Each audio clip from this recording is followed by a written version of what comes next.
Hi, loves. Welcome. This is Mr. Sherman. Welcome to 8th grade social studies class. Today we're going to learn about yellow journalism and how to analyze a text to determine if it has characteristics of yellow journalism.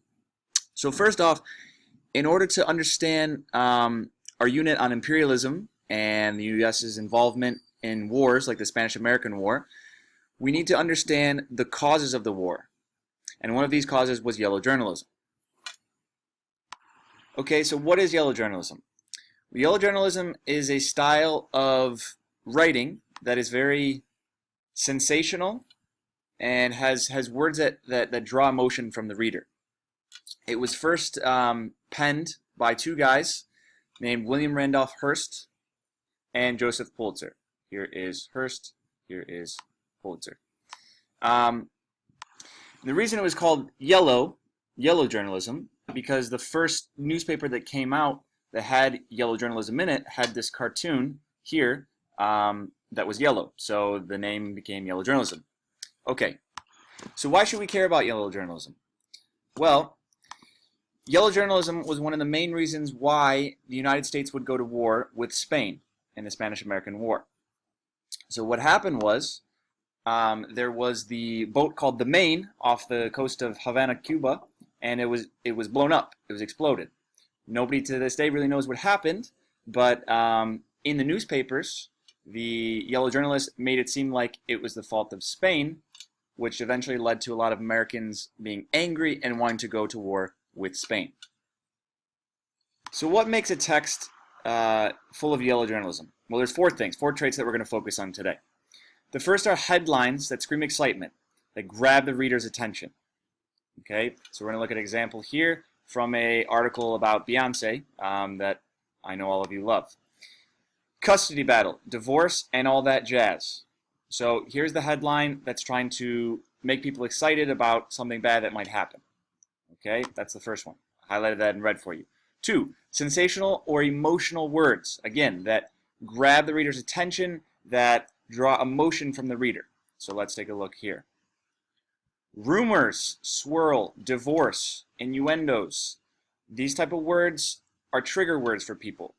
People, for example, with divorce. If somebody has experience with divorce before, that's going to draw emotion in them. Okay. Next one, claims that are not backed up with evidence.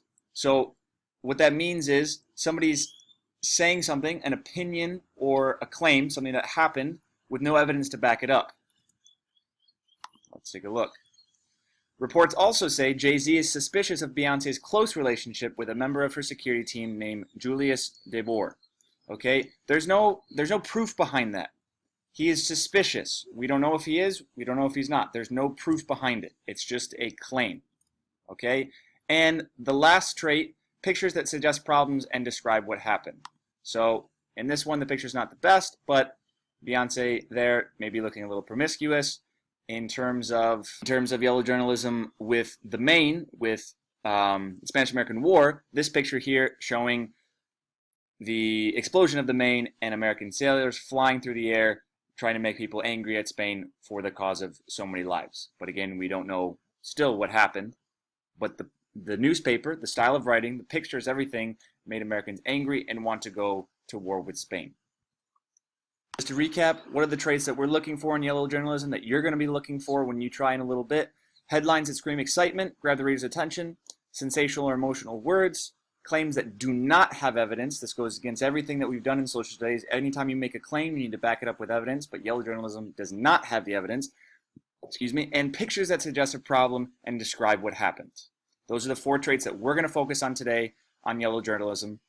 And now what I want you to do is take a look at the text from around the Spanish-American War period, and I want you to see if you can find those 4 traits here, these 4 traits here, that are located in that text. See if you can find it. See if that text on the website that you're going to practice with contains yellow journalism characteristics.